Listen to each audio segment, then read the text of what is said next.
Bom dia, bom dia. Eu estou fazendo uma live surpresa, a primeira de muitas lives que eu estou fazendo, e vou começar a fazer, né? E vou começar falando o básico, né? Sobre a acupuntura japonesa. O que é a acupuntura japonesa? Aonde surgiu? Quais são as características dela? Qual que é a melhor forma de tratamento, se é a chinesa, se é a japonesa, as diferenças entre elas, né? Então, o tema da live de hoje é esse. Por ser a primeira live, eu vou começar ela mais curtinha, né, de 10 minutos, 20 minutos, até que, com o tempo, né, nós vamos estendendo um pouquinho mais, dependendo do tema, né, e vai ser um grande prazer, de agora em diante, conversar com vocês por aqui. Então, a acupuntura japonesa é um tema muito extenso. A acupuntura japonesa, ela surgiu há mais ou menos uns 1.500 anos atrás. E ela surgiu da seguinte forma, foi bem interessante, porque o imperador japonês, ele ficou sabendo que tinha uma cura milagrosa ocorrendo na China. E essa cura milagrosa estava, a notícia estava correndo pelo mundo e chegou ao Japão, né? O que seria essa grande cura, esse grande tratamento que estava curando muitos problemas? Aí o imperador japonês resolveu mandar, né, um dos seus médicos para o Japão, para a China, para tentar desvendar o que era aquilo, para ele aprender o que era aquilo e trazer para o Japão. Né? E foi aí que começou a história da acupuntura japonesa. Né? Esse médico japonês foi para o Japão, aprendeu a técnica, voltou para o Japão e começou a disseminar a acupuntura, né, pelo Japão afora, só que era um tratamento exclusivo para o imperador e para os seus, né, para o pessoal que morava dentro do templo, né? Não era para plebeus, não era para pessoas pessoas pobres, né? Naquela época era apenas para o imperador, para os ministros, né? Tratamento de cura, assim, não era para qualquer um, né? E com o tempo, né, com o passar dos séculos, essa acupuntura ela foi se refinando cada vez mais, né? Então a acupuntura japonesa ela é um refinamento, ela é um aprimoramento, ela é a acupuntura chinesa, só que levada à 10ª potência, vamos assim dizer, né? Porque os japoneses eles têm um dom, né? Eles têm uma forma de pegar tudo aquilo que funciona muito bem e elevar à 10ª potência. Né? Então, foi o que eles fizeram com a acupuntura chinesa. A base da acupuntura japonesa é a acupuntura chinesa. Então, toda a filosofia, todas as técnicas, toda a forma de tratamento é baseado na acupuntura chinesa. Só que eles pegaram e aperfeiçoaram essa técnica, modificando. Uma coisa muito interessante dentro da acupuntura japonesa é que a acupuntura japonesa tende a olhar mais para a parte energética do que a acupuntura chinesa. A acupuntura japonesa, ela, como um todo, vê a pessoa apenas como um bloco de energia, vamos assim dizer, entendeu? Aí, quando você pega a pessoa e trata essa parte energética dela, a parte física melhora. A acupuntura chinesa também olha dessa forma, só que não tanto quanto a acupuntura japonesa. Quando você trata a pessoa na parte energética, na parte espiritual, a parte física automaticamente melhora. Então, se você pensar que, de acordo com a medicina oriental, o seu problema ele sempre começa no nível espiritual, no nível emocional, depois ele vai para o nível energético e depois ele vai para o nível físico. E é no nível físico que as pessoas geralmente procuram o tratamento, né? A cura para seus problemas. Bom dia, Camila. Bom dia, Michele. Muito bom ter vocês aqui. Então, a acupuntura japonesa, como eu disse, é um refinamento de tudo que a acupuntura chinesa trouxe para o mundo, né? Então, quando nós começamos um tratamento, vamos começar dessa forma, da acupuntura japonesa, para a gente entender. Quando o paciente chega aqui no consultório, uma das coisas que eu mais olho no paciente é a sua parte emocional, é a sua parte, a maneira que ele chega, a energia que ele traz, a cor da pele, a cor dos olhos, a maneira que ele olha para você, se os olhos estão com vida, né, ou não, e principalmente o tom da voz. E o questionamento que eu sempre faço é sobre como é que ele enxerga a si mesmo e enxerga o mundo, e em consequência disso, como é que ele enxerga as pessoas ao seu redor, né? Porque na visão da acupuntura japonesa, todos os nossos problemas, eles começam na parte emocional. Eu nunca digo 100%, porque senão cria uma polêmica, mas é 100%. É 100% dos nossos problemas começam na parte emocional, na parte energética. Porque não tem como desvincular as nossas emoções do nosso físico. Se você desvincular, pelo menos não por enquanto, no nível de conhecimento que nós temos, se você desvincular o energético do físico, a pessoa morre. Então, um está atrelado ao outro. E o energético, por ser mais sutil, como as nossas emoções, os problemas sempre começam lá. E quando ele atinge o físico, é porque o emocional, o energético e as outras camadas mais sutis já estão afetadas, né? Lilian, bom dia. Prazer ter você aqui. E eu estou seguindo, só fazendo um parênteses, eu estou seguindo um roteirinho que eu fiz aqui, tá? É uma colinha, porque por ser a primeira live, a gente fica um pouco, às vezes, meio perdido sobre como é que é o andamento, né? Mas eu vou pegar o jeito. E então, a acupuntura japonesa, ela tem essa característica de olhar para a pessoa como um todo. A acupuntura, de uma forma geral, ela é assim, pelo menos a tradicional, porque hoje em dia, quando eles trouxeram a acupuntura aqui para o Ocidente, eles modificaram um pouco a visão sobre a acupuntura. Bom dia, Lívia. Obrigado, Lívia. Eles modificaram a visão da acupuntura. Eles ocidentalizaram a visão da acupuntura.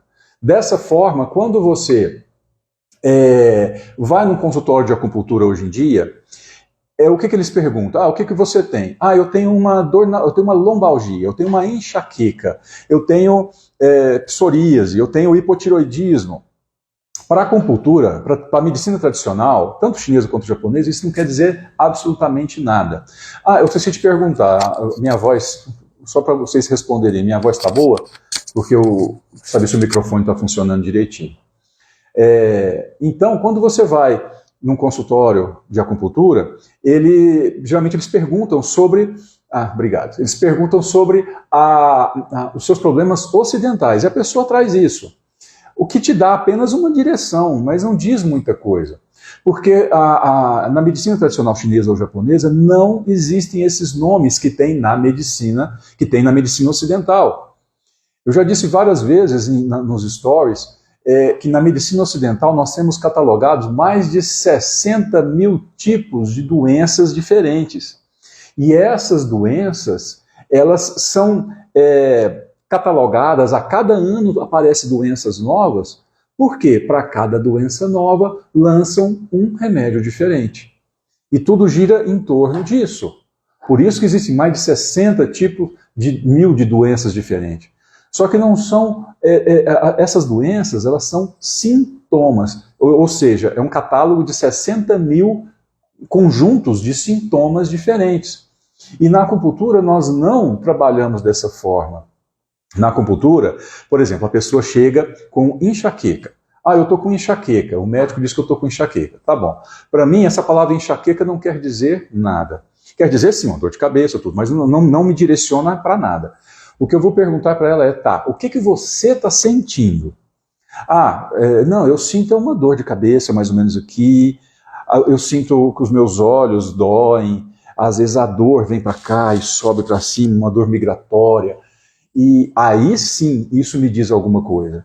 Porque na acupuntura, nós temos no nosso corpo canais de energia. E esses canais de energia, que são conhecidos por meridianos, é aonde transita a nossa energia. Na medicina tradicional chinesa ou japonesa se chama Qi, ou Qi, né, que é a energia vital que anda pelo nosso corpo. E tem vários tipos de Qi no nosso corpo, de Qi, né, tem vários tipos. Eu não vou entrar nesses detalhes por agora, porque senão nós iríamos mudar um pouco o rumo da conversa. Mas existem vários tipos de Qi. E é essa energia que nos mantém vivo, né? Até existe um dizer na acupuntura japonesa de que o Qi e o sangue é a mesma coisa. É o que eu falei no início, se separar a energia do físico, morre. Então Qi e sangue é a mesma coisa. Fala que o Qi é a mãe do sangue, o sangue é o filho do Qi. Só que são só formas de entendimento para dizer que é a mesma coisa.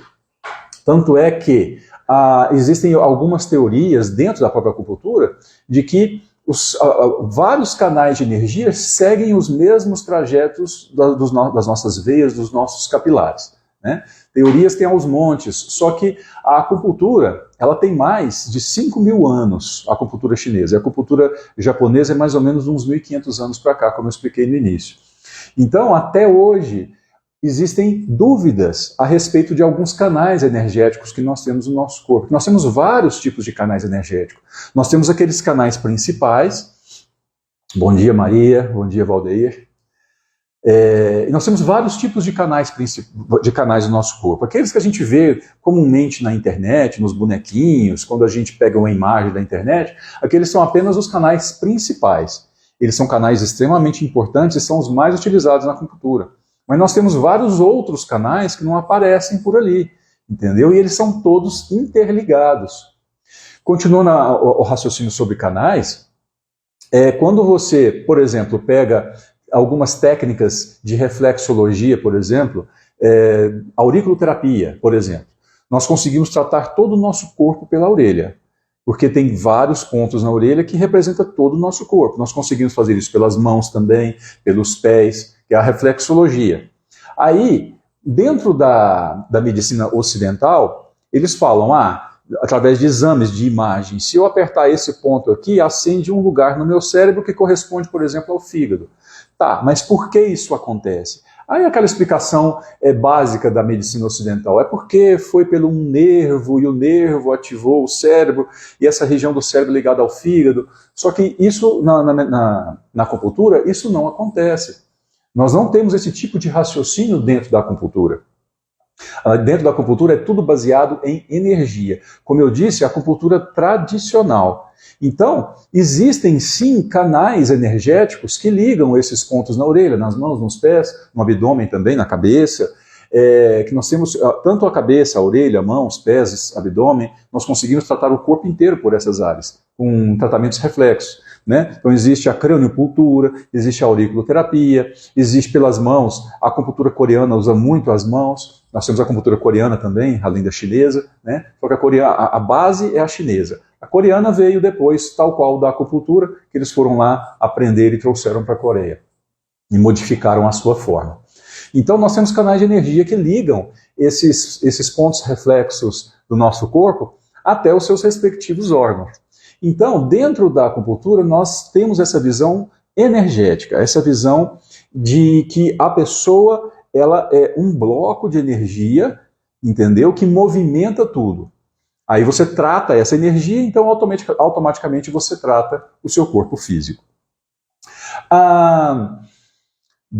Se eu não perdi o raciocínio aqui. Tá. A medicina ocidental ocidentalizou a acupuntura. Então, o que ela fez? Se você tem uma enxaqueca, eu pego e utilizo pontos para tratar enxaqueca. Tanto é que nos livrinhos de acupuntura, nos pontos existem as indicações. Então, ponto tal, trata tal doença, trata tal sintoma. Então, vamos lá, o ponto do baço 6, trata alteração hormonal, trata enjoo, trata problemas menstruais. Só que essa é uma visão da medicina ocidental. Porque se uma pessoa chegar, eu estou com alteração hormonal, problema na tireoide, então geralmente mais nesse exemplo que eu dei, problema ginecológico, aí eu vou e coloco lá esse ponto, baço 6. Eu estou tratando o sintoma. E é o que a maioria dos colegas de acupuntura faz, tratar sintomas. Né? A grande maioria, até onde eu sei por aí.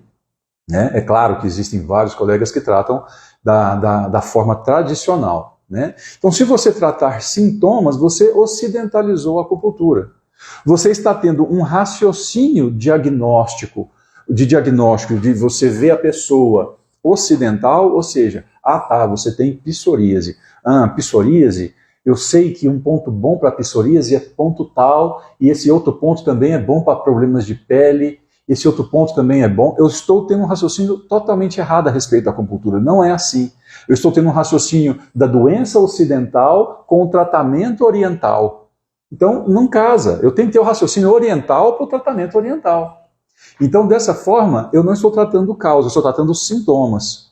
A partir do momento em que eu raciocino com a medicina oriental e trato com a oriental, aí casa e eu consigo resolver a causa do problema das pessoas. Então, a acupuntura japonesa, eu acho ela fantástica, porque ela, através de vários métodos que foram desenvolvidos, inclusive a medicina japonesa, ela é conhecida por ter sido desenvolvidos por mestres que eram cegos. Grandes mestres da acupuntura japonesa eram cegos. E por isso que a acupuntura japonesa usa muito o tato. Na acupuntura japonesa, sempre o tato ele é utilizado para você fazer o diagnóstico. Então, em cima do abdômen, eu aperto, eu vejo como está a pele, eu passo a mão para sentir os canais. Né? Então, a sensibilidade da mão na acupuntura japonesa é importantíssima. E quando você consegue perceber os sinais que o seu corpo manda pela mão, você tem uma melhora muito mais rápido, porque a partir do momento em que, em determinadas técnicas, você aperta determinados pontos e lá aquela região dói, o seu corpo, através dos estudos, das técnicas, quando você aperta aquele ponto, você sabe que determinada região do corpo trata aquela dor. E aí você está tratando a causa do problema. Aí você faz o agulhamento, ou então eu vou mostrar os instrumentos daqui a pouco que a gente usa na acupuntura. O agulhamento, então você coloca um ímã ou algum outro tipo de tratamento, aquela região ela melhora a sua tensão, ela melhora a sua dor. Né? E isso você está tratando a causa do problema. Tá? Se eu for fazer uma comparação entre entre a acupuntura japonesa e a acupuntura chinesa, nós temos várias diferenças. A acupuntura chinesa, ela utiliza agulhas maiores. E a profundidade da inserção da agulha, ela é bem maior também. Na acupuntura japonesa, nós utilizamos agulhas bem mais finas do que da acupuntura da chinesa, e a inserção é bem superficial. E essa diferença faz com que a acupuntura japonesa seja praticamente indolor. É claro que a pessoa às vezes sente alguma coisa, mas não em todo ponto. É muito comum a pessoa estar aqui e eu falar assim, você sentiu? E a pessoa, não senti não, e eu já coloquei a agulha há muito tempo. Né? Então isso é muito comum. E em alguns pontos ela fala, eu senti uma picadinha. Você está vivo. Em alguns pontos mais sensíveis, você vai sentir aquela leve picadinha, mas não é nada incômodo. Né? Já a acupuntura chinesa, às vezes acontece dessa profundidade ser maior, e aí ocorre determinados tipos de estímulos no corpo que causam algum tipo de dor. Né? Então eu sempre falo aqui para os pacientes aqui, falo, olha, se você sentir qualquer tipo de dor, você me avisa que eu não quero que você sinta dor. Já na chinesa, não importam muito com isso. Eu trouxe até 2 exemplos aqui, não sei se vai dar para ver. Essa agulha aqui é a agulha chinesa, ela é maior e é bem mais grossa. Essa é a japonesa. E essa japonesa ainda é grossa. Tem agulhas da japonesa que são bem mais finas, bem mais finas. E para você inserir uma agulha fina dessa, você precisa de um instrumento que chama mandril. Essa agulha, por ela ser grossa, se você colocar na região e empurrar, ela entra. Essa daqui, ela não entra, ó. Vou mostrar aqui. Ela dobra, tá vendo? Ó. Ela dobra, ó. Então, para isso, eu preciso utilizar o que a gente chama de mandril, que é esse caninho que vem em todos os pacotinhos de agulhas, só que eles vêm de plástico. Né? Todos os pacotes de agulha, inclusive o chinês vem também, só que no chinês não precisa. Vem um caninho de plástico aqui azul, estão vendo? Né? Só que o de metal, a condutibilidade energética é muito melhor. Né? Então nós colocamos a agulha dentro do mandril, né? Dentro do mandril, igual eu fiz aqui, ó, e insere a agulha na pessoa. Né? Na acupuntura japonesa nós temos outras vantagens também. Nós podemos fazer o tratamento sem agulhas. E eu, pessoalmente, gosto muito de utilizar ímãs. Esses ímãs, eles são fantásticos para fazer o tratamento com a acupuntura japonesa. Por que o ímã ele é interessante? Quando você tem uma pessoa que tem medo de agulha, essa agulha, esse tratamento com agulha vai trazer tensão e ansiedade para essa pessoa. E essa tensão vai atrapalhar meu tratamento. A pessoa está com medo, ela está naquela expectativa de receber uma agulhada, pensando, vai doer, e aí ela acaba atrapalhando o tratamento com a sua ansiedade. Então, aí, nesse caso, o tratamento com os ímãs são melhores. Até porque, lembra que eu falei que a inserção na acupuntura japonesa na pele, ela é bem superficial. Então, o campo magnético do ímã consegue pegar aquele ponto. Agora, se eu fosse fazer um tratamento da acupuntura chinesa com ímãs, aí o raciocínio já não daria certo, porque os pontos dentro da visão da acupuntura chinesa, eles estão bem mais profundos. Da acupuntura japonesa, o raciocínio também não é muito diferente. Só que, como nós trabalhamos mais com a energia na acupuntura japonesa, mesmo a inserção superficial você já consegue trabalhar aquele ponto de acupuntura. Outra diferença é que na acupuntura japonesa nós utilizamos muita moxa. A moxa é uma planta que chama Artemisia, que inclusive é considerada até uma praga.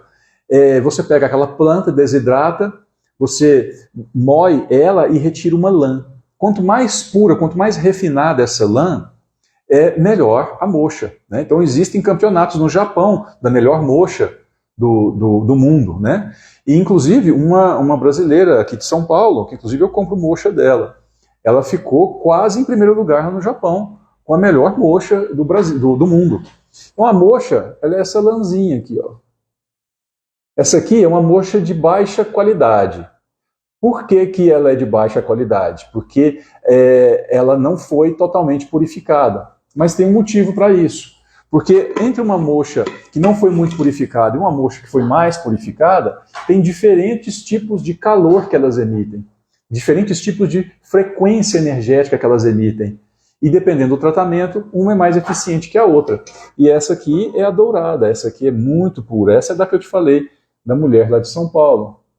É uma lã dourada extremamente fininha, parece uma nuvenzinha, ela é mais fofinha do que um algodão. Né? Então cada tipo de moxa tem um calor diferente. Na acupuntura japonesa nós utilizamos muita moxa. E se vocês quiserem perguntar alguma coisa, perguntem. Isso até me ajuda a desenvolver o raciocínio. Tá? Então nós utilizamos muita moxa. E na China, utiliza-se menos moxa, de uma forma diferente. Pelo menos a acupuntura japonesa, de uma forma geral, utiliza-se mais a moxa bastão. A moxa bastão, em forma de bastão. Agora, se você... Geilza, bom dia, tudo bem? Então, quando você utiliza a moxa bastão, você consegue fazer determinados tipos de tratamento. Mas na acupuntura japonesa, o tratamento com a moxa, ele abrange uma infinidade de tratamentos e de possibilidades. Então o leque abre infinitamente.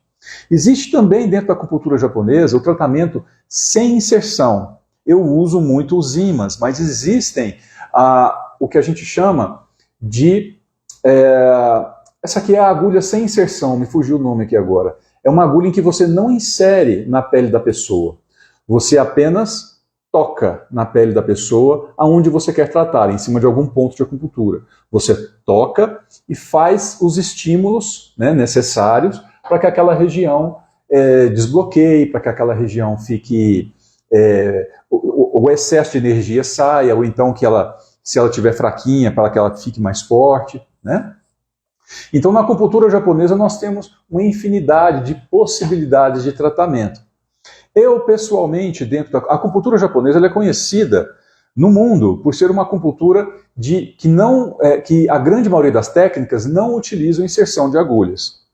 Eu sigo o tratamento com agulhas, porque eu vejo, dentro das técnicas que eu trabalho, que as agulhas ajudam bastante. Mas eu trato muitas pessoas aqui sem agulhas, seguindo essa visão. Se você tem medo de agulhas, eu consigo tratar você da mesma forma, com os mesmos resultados do que com as agulhas. Eu trato com ímãs, eu trato com moxa, eu trato com...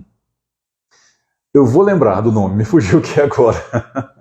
E existem tratamentos também com fios, os fios de unpumping que a gente fala. Esse é exclusivo da acupuntura japonesa. É de uma técnica que nós chamamos do mestre Manaka. Mas existem outras formas de trabalhar também. Então, por exemplo, cada pontinha do fio, nós colocamos em um ponto diferente, para fazer como se fosse um atalho. Eu vou ligar a energia de um ponto X à energia de um ponto Y. Então eu consigo fazer um tratamento bacana dessa forma também, né? Os estímulos que nós damos dentro da acupuntura japonesa são estímulos geralmente suaves, porque na acupuntura japonesa existe um lema de menos é mais. A agulha e o ímã têm a mesma função? Da mesma função para tratamento, sim. Em relação à efetividade, depende. Então, por exemplo, a pessoa que vem fazer um tratamento aqui, ela não tem medo de agulha. Ela fala, não, pode usar agulha. E é muito comum a pessoa chegar aqui com medo de agulha e eu, na segunda, terceira sessão, já estar colocando a agulha porque eu mostrei para ela que não dói. E aí a pessoa pega confiança. É muito comum isso acontecer. Então, em termos de eficácia, se a pessoa tem medo de agulha, aí a agulha não vai ter tanta eficácia, porque o medo dela, a ansiedade, atrapalha. O medo bloqueia o fluxo energético no corpo. Então eu posso usar agulhas aonde eu quiser, que o tratamento não vai ter tanta eficácia. Aí nesse caso, eu vou falar para ela, não vou utilizar agulhas. Aí ela relaxa, e aí eu utilizo ímãs, ela sabe que eu não vou utilizar agulhas, aí ela relaxa, até dorme, aí o fluxo energético acontece, porque ela mesma desbloqueou o fluxo dela, porque ela não está mais com medo. Agora, se você pegar duas pessoas, as duas não têm medo de agulha, as duas não têm medo. Né? Então, aí eu dou preferência para a agulha, porque a agulha ela é um estímulo um pouco mais forte, com resultado um pouco mais rápido. Entendeu? Então, essa é a diferença. Se eu pegar uma pessoa que tem medo e utilizar a agulha, aí eu posso utilizar imã, aí o tratamento vai. Entendeu? Somente nesse sentido. E então, dentro da acupuntura japonesa, nós temos o raciocínio de que menos é mais. Quanto menos estímulo, melhor o resultado. Então essa é uma outra diferença com a acupuntura chinesa. Na acupuntura chinesa, muitas vezes, eles colocam várias agulhas. Isso não na acupuntura tradicional chinesa. Eu estou falando na acupuntura que se faz por aí, aqui no Brasil, nos Estados Unidos, que eles ocidentalizaram a acupuntura. Né? Então utiliza-se muito agulhas. Na japonesa não, quanto menos agulhas, melhor. Se eu conseguir resolver o problema da pessoa com uma agulha, eu consigo, perfeito, quanto menos estímulo, melhor o resultado. Se eu estou fazendo a palpação, se eu estou apertando o abdômen da pessoa, e eu consigo com uma agulha melhorar aquelas dores, acabou o tratamento com uma agulha. Entendeu? Na acupuntura chinesa, costuma-se fazer um conjunto de pontos. Eu conheço acupunturistas chineses fantásticos. Tenho professores da acupuntura chinesa fantásticos, que eles utilizam pouquíssimas agulhas.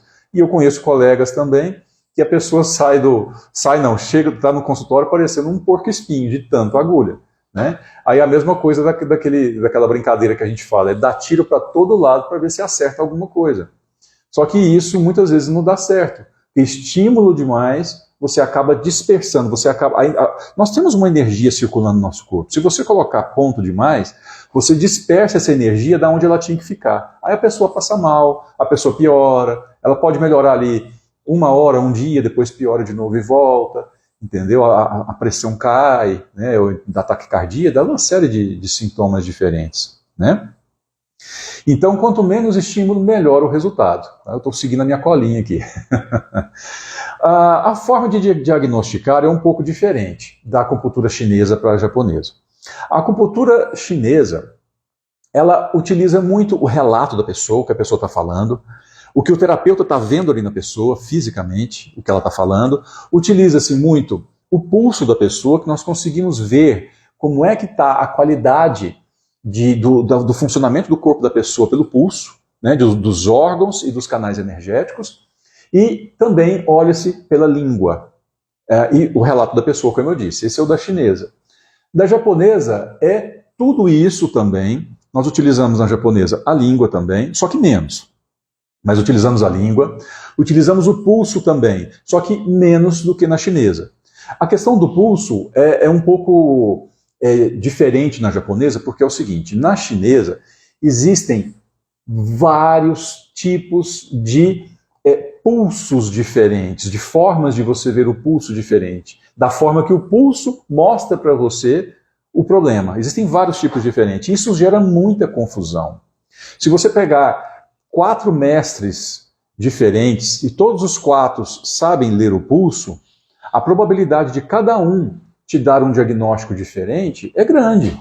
Então não existe muito um consenso, porque tem muito a ver com a sensibilidade da mão do terapeuta que está olhando e da forma que ele interpreta, da conexão que ele está tendo com o paciente, porque lembra que eu falei que tudo é energia, né? Então você precisa ter uma conexão com o paciente. Não adianta você estar tratando ele pensando nos seus boletos. Não adianta você tratar ele pensando, eu preciso sair daqui, lá no supermercado. Não, você não tem conexão, você tem que estar presente, porque o tratamento é energético. Então, na japonesa, olhamos o pulso, mas de uma forma muito mais simples, de uma forma muito mais direta, porque a palavra simples parece que ela é menos eficaz. Não, de uma forma muito mais direta, de uma forma muito mais fácil de você interpretar. É a forma que a gente vê na acupuntura japonesa. A língua também nós utilizamos pouco, utilizamos principalmente o relato da pessoa, tudo aquilo que ela faz, as emoções. Eu sempre vou na infância da pessoa, como é que foi sua gestação, como é que foi sua infância, relacionamento com pai, com mãe, com esposo, com mulher, com filhos, com o trabalho, e principalmente com você mesmo, como é que você enxerga o mundo. Tudo isso vai mapeando o que a pessoa tem para eu chegar na causa do problema, né? E geralmente são causas, não é causa única, né, geralmente. Então, e também na acupuntura japonesa nós utilizamos muito a palpação no abdômen, né? E essa palpação no abdômen, ela dependendo da técnica, ela pode ser bem profunda, bem forte ou bem sutilzinha, bem só tocando o abdômen. Porque na acupuntura japonesa, o abdômen, como eu disse no início, é um microsistema que nós trabalhamos todo o corpo. Existem visões dentro da acupuntura chinesa sobre a japonesa de que a japonesa é um tratamento reflexo. Mas isso não é verdade, porque nós utilizamos dentro da acupuntura japonesa os mesmos pontos e o mesmo raciocínio da chinesa, só que modificado dentro de um raciocínio para que a acupuntura japonesa seja mais energética. Estou tentando trazer o mais fácil de raciocinar possível para vocês. Então, a acupuntura japonesa ela tem um diagnóstico muito mais sutil, muito mais energético nas emoções. E quando você faz a palpação no abdômen, quando você aperta o abdômen da pessoa para você ver, que eu faço com todo mundo aqui, você também consegue perceber não só o físico, mas o energético. Por quê? Com o passar do tempo, acupunturistas japoneses, né, da acupuntura japonesa, precisam desenvolver a sensibilidade nas mãos. Então, às vezes, só de tocar no paciente, eu sinto a eletricidade, eu sinto formigamento, eu sinto minha mão doer, ou então eu sinto minha mão esquentar. Cada sinal quer dizer um problema diferente, né?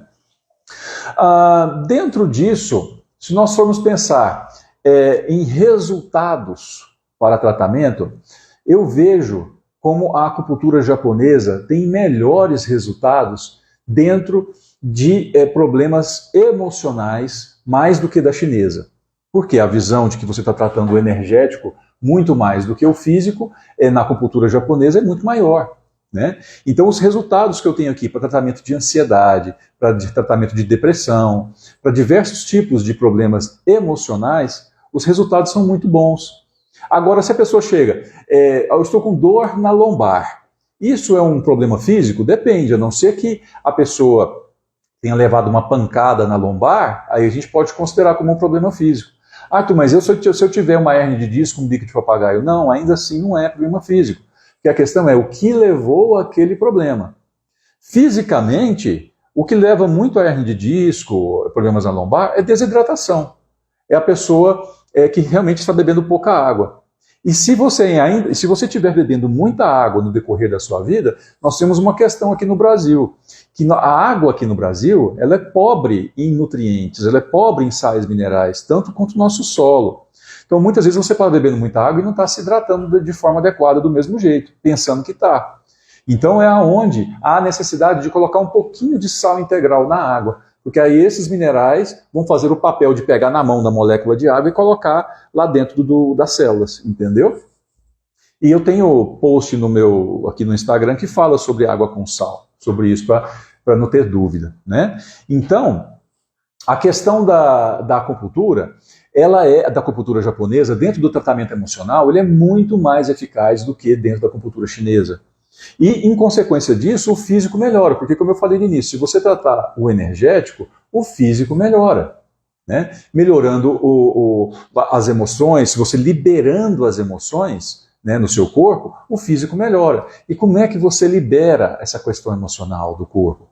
Quando você pensa que tudo no seu corpo é energia, que você é um bloco energético, né, manifestado aqui na Terra, quando você tem emoções que perduram mais tempo do que deveriam, essas emoções se tornam patológicas, elas se tornam doentias no seu corpo. Então eu estou sentindo ansiedade, preocupação, é normal. Não existe emoção ruim. Existe emoção que está mais tempo dentro da gente ali incomodando do que deveria, e aí isso faz com que ela gere algum tipo de doença. Então, por exemplo, vamos falar da raiva. A raiva ela é uma emoção muito boa, porque a raiva é ela que faz você fazer suas coisas. É ela que fala, não, eu tenho que fazer isso, mas eu tenho que fazer, eu vou fazer. Ou seja, a raiva é boa, ela que te tira da cadeira, ela que te tira da cama de manhã, ela que te faz fazer os seus projetos, é a raiva, então ela é uma emoção boa. Só que acontece que muitas vezes a pessoa fica com essa emoção muito tempo e essa emoção ela vai causando no seu corpo um desequilíbrio energético, porque ela tem uma vibração muito forte. Toda emoção tem uma vibração muito forte. E a partir do momento em que essa vibração ela passa a ficar muito tempo no seu corpo, ela altera seus canais energéticos e começa a bloquear esses canais energéticos. Quando o seu canal energético está bloqueado, as nossas emoções transitam por esses canais energéticos também. Então, quando ele está bloqueado, é onde o fluxo energético para. Lembra que eu falei que sangue e energia é uma coisa só, praticamente, mas na teoria nós fazemos essa diferença. Onde acontece uma diminuição sanguínea física para determinados locais e onde começam a aparecer os sintomas, as tensões, dores de cabeça, os sintomas de uma forma geral.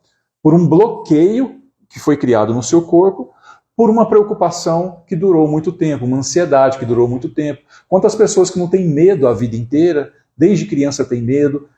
Desde quando você é ansioso desse jeito? Nossa, eu nem lembro, desde criança eu sou ansioso assim.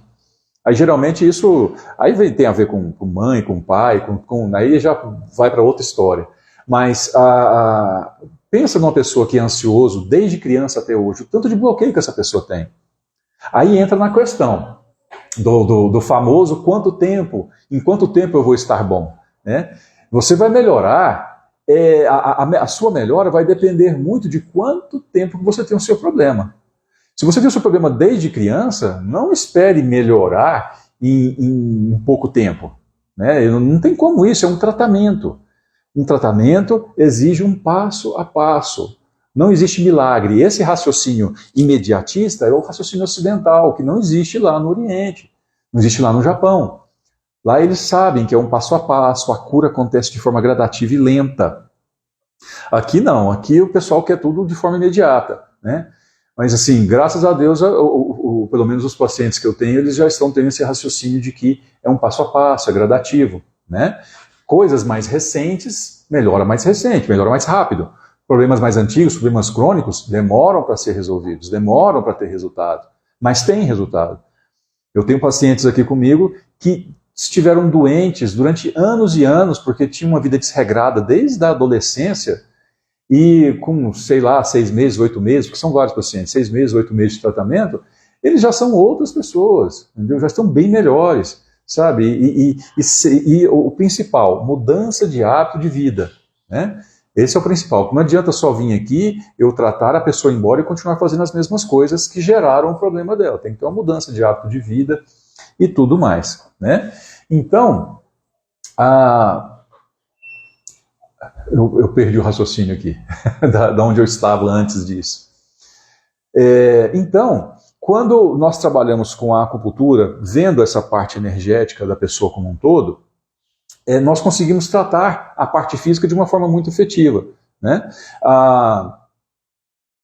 A acupuntura, ela pode ser feita por qualquer pessoa de qualquer idade, desde bebê até 200 anos, não tem uma idade específica, homens, mulheres, podem ser feitas de qualquer idade. A diferença é que existe a acupuntura pediátrica, que é a acupuntura que tem que existem técnicas para tratar crianças que têm uma sutilidade maior dentro do corpo. As crianças, até os 7 anos de idade, mais ou menos, você não precisa mais do que 5 minutos de tratamento, porque o corpo dela, a energia está tão acelerada, tão sutil, que com poucos estímulos ela se cura. Com o passar do tempo, que esses estímulos têm que durar mais tempo, né? A pessoa com 15 anos, aí vai para uns 20 minutos de tratamento. Não existe uma regra específica, mas é porque você vê o resultado do corpo da pessoa naquele tempo e você já fala, não, já está bom, já está ótimo. E quanto mais velho a pessoa, aí fica nessa faixa de 1 hora de tratamento, 50 minutos, às vezes um pouquinho mais, 1h15. Essa é a média para nós adultos, né, que temos o corpo todo bloqueado de emoções, né? E quem é que hoje em dia não tem problemas emocionais, né? Hoje em dia o estilo de vida, estresse, boletos e governo e todas essas coisas que nós estamos vivendo, a mudança energética do planeta, tudo isso afeta o nosso corpo, nos causando mais problemas emocionais e, em consequência disso, mais problemas físicos, né? E a acupuntura japonesa, ela trata, eu costumo dizer o seguinte, que a acupuntura japonesa trata tudo o que existe. Aí isso cria, algumas pessoas falam assim para mim, Arthur, mas você não pode falar isso, porque isso cria até um misticismo ao redor. Mas é porque a questão é o seguinte, a acupuntura, tanto a chinesa quanto a japonesa tem esse raciocínio, mas a japonesa é muito mais. Eu trato a pessoa como um todo, eu trato o indivíduo, eu busco a saúde dele de volta. Eu não trato a doença, eu não trato o sintoma. Então, se a pessoa chegar com uma enxaqueca, eu não trato a enxaqueca dela. Eu trato o seu José, por exemplo. Né? O seu José veio com enxaqueca. Eu vou tratar o seu José, eu não vou tratar a enxaqueca dele. Porque todo o desequilíbrio que está no corpo dele que está causando esse sintoma enxaqueca. Então, quando você raciocina por essa forma, que você vai tratar a pessoa como um todo, você trata todos os problemas que a pessoa tem, porque todos os problemas são sintomas. E quando você trata a pessoa como um todo, você trata a causa. Tratando a causa, os sintomas melhoram. Os sintomas que a pessoa te trouxe, e inclusive aqueles outros que ela não te relatou, porque não doem tanto quanto aquele que ela veio buscar tratamento. Entenderam? Então a acupuntura japonesa, sim, trata tudo. Trata câncer? Trata. Trata problemas na tireoide? Trata. Trata todo tipo de doença. Aí lembra do que eu disse, precisa de haver uma mudança de hábitos de vida. Mudança na alimentação, atividades físicas, mudança mental, essa questão das emoções, ansiedade, tudo isso tem que ser tratado. Então, há necessidade de fazer um tratamento paralelo com a acupuntura, quando essas emoções estão muito exacerbadas, estão muito fortes, né? Aí entra com um psicólogo, ou então com um terapeuta holístico que faz uma constelação, ou que faz uma apometria, ou que faz um theta healing, ou que faz tantas outras técnicas de terapias fantásticas que existem, podem resolver esses problemas em conjunto com a acupuntura, né? Que você faz na acupuntura, você desbloqueia os canais energéticos para o fluxo acontecer. Enquanto isso, a pessoa está fazendo um tratamento cuidando da origem dessas emoções. Porque existe até alguns colegas até não concordam comigo quando eu digo que a acupuntura não trata a emoção em si, ela desbloqueia a emoção. Aí as emoções que estão bloqueadas no seu corpo, ela vai lá e desbloqueia essas emoções, para que essas emoções fluam no seu corpo, elas andem no seu corpo e saem para o universo. Entendeu? Ela não fica presa no seu corpo. Você vivencia essa raiva, por exemplo, vivenciou e se o seu corpo está desbloqueado, essa raiva sai do seu corpo e vai embora. Entendeu? E você vai viver a sua vida. É assim que é a forma saudável. Quando essa emoção vem e fica, e você fica remoendo, e dia após dia nervoso, ansioso por conta de determinada situação. Aí é onde desenvolve os bloqueios e os problemas em consequência disso. Exatamente, exatamente. Eu não trato a doença, eu trato o doente, eu trato a pessoa. Porque quando você trata o doente, a doença melhora. Todas as pessoas que estão com problemas, quando você trata ela, você melhora ela como um todo. Estou com saudade também, Samira. Saudade de você também. Geilza também. Geilza foi minha paciente, saudade também de você, bastante. Faz muito tempo que a gente não se vê, né? Então, quando você trata a pessoa, você trata a doença que ela trouxe e todos os sintomas, né? Então, diversos tipos de problema que a pessoa trouxe, né? Aqui eu estou vendo se eu esqueci alguma coisa para falar para vocês, mas eu acho que basicamente é isso a respeito da acupuntura japonesa. Então, a acupuntura japonesa é uma forma muito mais sutil, façam perguntas, que aí desenvolve o raciocínio, como eu disse. A acupuntura japonesa é uma forma muito mais sutil de tratamento do que a acupuntura chinesa, do que a acupuntura coreana, com resultados muito mais rápidos, muito mais eficazes do que a chinesa, do que a coreana. Aí, como eu disse, quando você faz a acupuntura, eu não vou citar de uma forma para não criar polêmica, vou falar de uma forma que dá para entender. Quando você ocidentaliza a acupuntura, você só trata sintomas.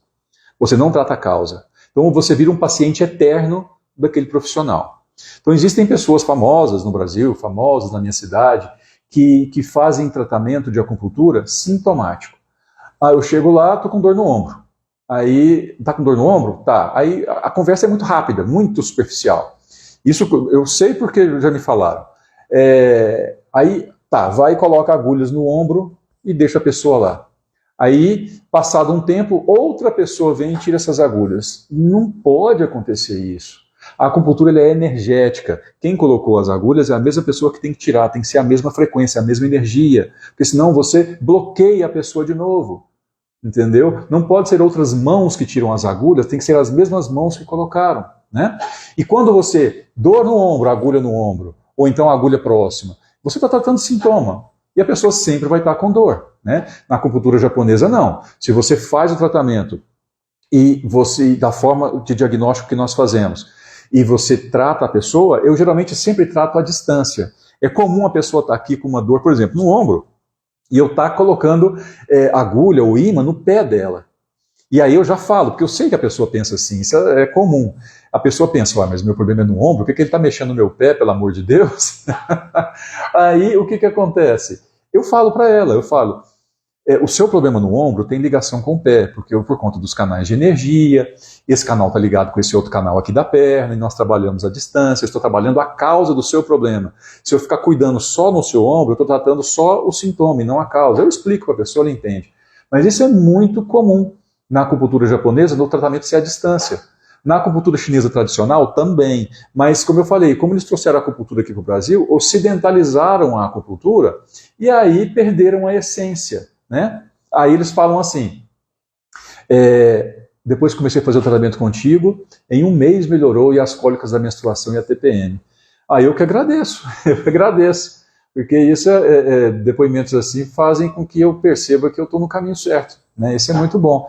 Eu já sei que eu estou num caminho muito bom, e só reafirma o que eu estou no caminho certo. Obrigado. Então, quando você vê o raciocínio que eles fizeram da acupuntura ocidental aqui no Brasil e Estados Unidos, é assim: coloca uma agulha aqui, essa agulha vai atingir nervo tal, que manda um estímulo por aqui até o cérebro.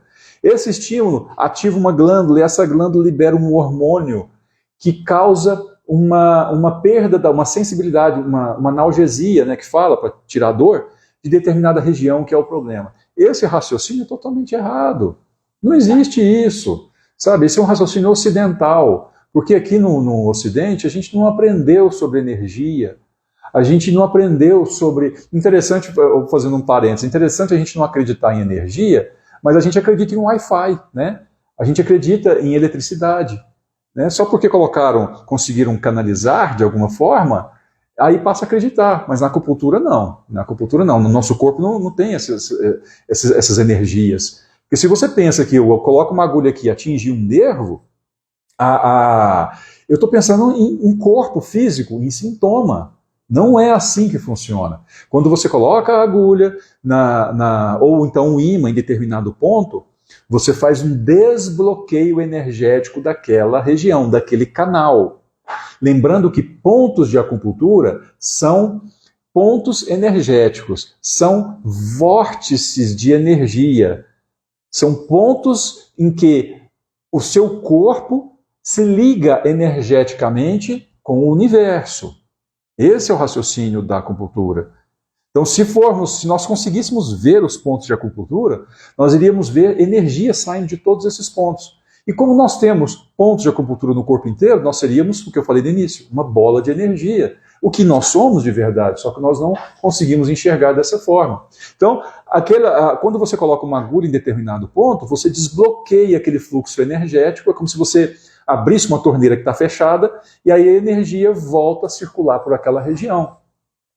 Como é que a acupuntura funciona? Você saber quais registros. Pensa em registro de água que você abre e a água volta a fluir. Se você fechou, a água para de fluir. Imagina que nós temos milhares de registros no seu corpo.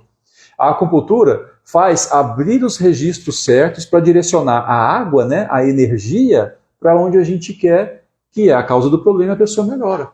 Então eu coloco uma agulha aqui, é como se eu abrisse esse registro que estava fechado, a energia vai e para aqui. Aí eu vou e coloco outra aqui. E ela abre e eu direciono para onde eu quero. Eu vou direcionando. E assim a cura acontece. E eu digo cura. A cura, sim, é possível acontecer. A cura do câncer é possível? É possível. Só que depende de um monte de fatores. Um monte de fatores. Mas a cura é possível. Eu nunca prometo cura para ninguém. Porque boa parte do tratamento depende da disponibilidade da pessoa de mudança de hábitos de vida. Então, eu vou mudar meus hábitos de vida para melhorar. Se eu comi açúcar a vida inteira, agora eu não vou comer mais. Ou seja, eu estou me dispondo a melhorar. Entendeu? Então, a cura depende muito mais do paciente do que do terapeuta. Eu acelero a sua cura. Acelero. Eu não promovo a sua cura, porque é você que se cura. Eu não curo ninguém. Eu não melhoro ninguém. Eu facilito esse processo para o seu corpo. Eu relembro o seu corpo como é que ele tem que funcionar corretamente.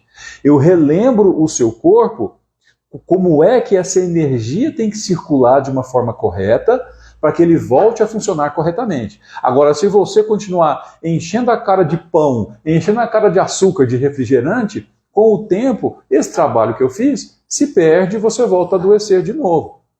Por isso que a alimentação é extremamente importante. Você é o que você come. Eu postei esses tempos atrás um story falando isso. Que a comunicação entre o intestino e o cérebro é muito maior do que entre o cérebro e o intestino.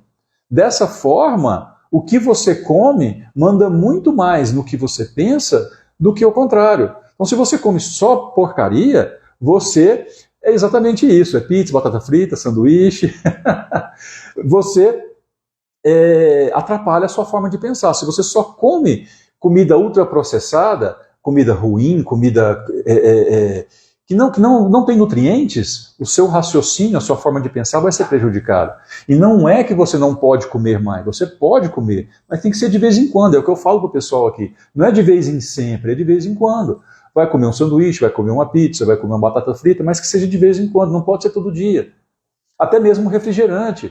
Ah, eu estou aqui comendo um sanduíche, faz tempo que eu não tomo uma Coca-Cola, a última vez que eu tomei faz tempo. Eu sei que faz mal, só que se eu tomar de vez em quando, meu corpo consegue eliminar isso. O que acontece é que, se você toma direto, vai acumulando no seu corpo, ele vai adoecendo, depois ele não consegue eliminar mais. Mas se o seu corpo está saudável, ele elimina tranquilamente aquilo. Então você pode tomar sua Coca de vez em quando. Sanduíche, de vez em quando. Pizza, de vez em quando.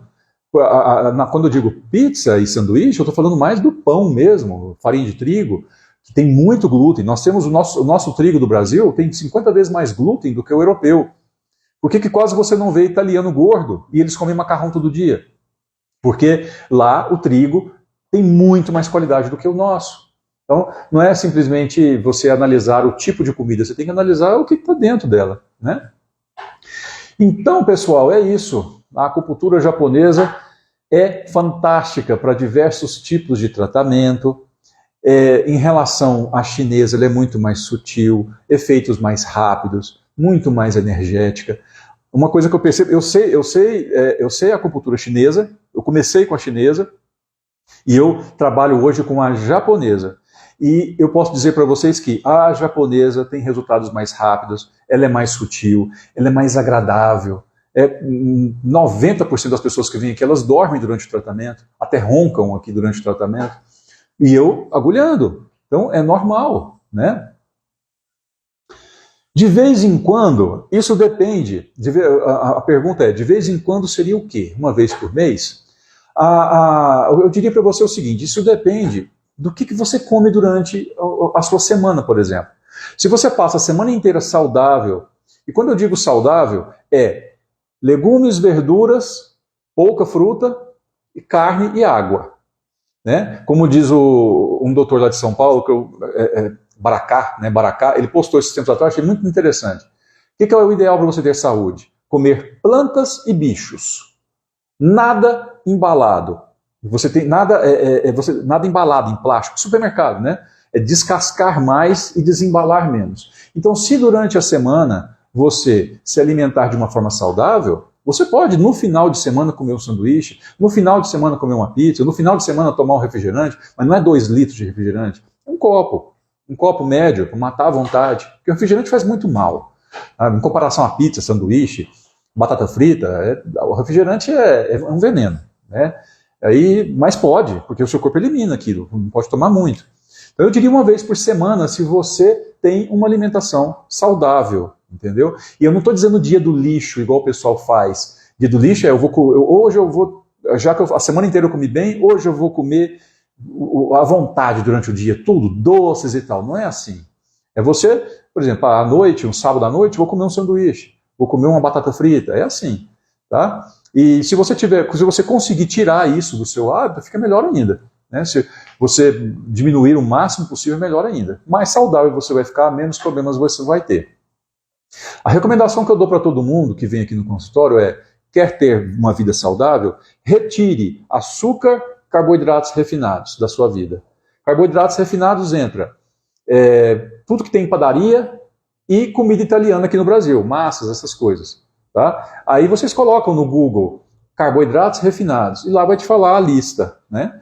E o açúcar, tudo que tem açúcar, né, faz mal. E eu vou mais além. Leite e derivados. Arthur, mas e o leite da roça? Não, esse você pode tomar. A não ser que você tenha alguma intolerância, dá muitos gases, incha a barriga, aí não, porque o seu corpo está te dizendo que faz mal. Né? Mas se isso não acontece, o leite de roça é muito bom. Né? E ainda mais, eu não sei se o nome da raça do gado é zebu, porque o leite da vaca holandesa não é saudável como a gente pensa. Ele é o leite considerado A1. A1. O leite do A2 é das vacas que são estilo europeia. Mas por que ninguém pega essas vacas europeias para leite? Porque elas dão muito menos da metade do leite que a holandesa dá. Então, pensando em quantidade, eles preferem a holandesa porque ela dá mais leite e eu vou vender mais. Então esse é o raciocínio. Essa, eu, se não me engano, é zebu, não tenho certeza. Essa que dá menos leite, você quase não acha. Por quê? Porque não dá lucro. Mas é muito mais saudável, que é o leite tipo A2, entendeu? Mas o ideal é você tirar. Comer queijo de vez em quando, e o queijo curado, queijo fresco não. É aquele queijo curado, queijo parmesão, ou então o queijo curado em si mesmo. Queijo fresco não faz bem. Tudo bem? Então, se vocês tiverem alguma dúvida, pode perguntar, tá? E finalizando, né? Digo para vocês que nós vamos fazer, né? Eu vou passar a fazer uma live uma vez por semana, com temas diversos, né? Para a gente começar a ter essa conexão maior. Lembrando que, como eu disse, a acupuntura japonesa ela é uma técnica aqui no Brasil muito nova aqui no Brasil. Então quase não tem profissionais aqui no Brasil que trabalham com a acupuntura japonesa, né? A técnica, os japoneses, tanto quanto os chineses, eles costumam fazer o tratamento deles direcionado só para os seus. Para quem é de fora, eles não fazem. Então isso foi muito recente, de uns tempos para cá, principalmente a japonesa trazendo para o Brasil algumas técnicas, e os resultados são fantásticos dentro da acupuntura japonesa. E agradeço a todo mundo que esteve aqui comigo, todo mundo aqui que compareceu de alguma forma aqui nessa live. Deixa eu ver aqui se tem mais alguma pergunta. Deixa eu ver aqui. Não é isso mesmo. Então, agradeço novamente e nos vemos em breve para falar mais sobre a acupuntura japonesa. Tem muita coisa. Eu acabei falando muito por cima, né? E nas próximas lives eu vou esmiuçando a acupuntura japonesa mais e vou falando outras coisas. Foi apenas o início de uma jornada aí da acupuntura japonesa. Bom, muito obrigado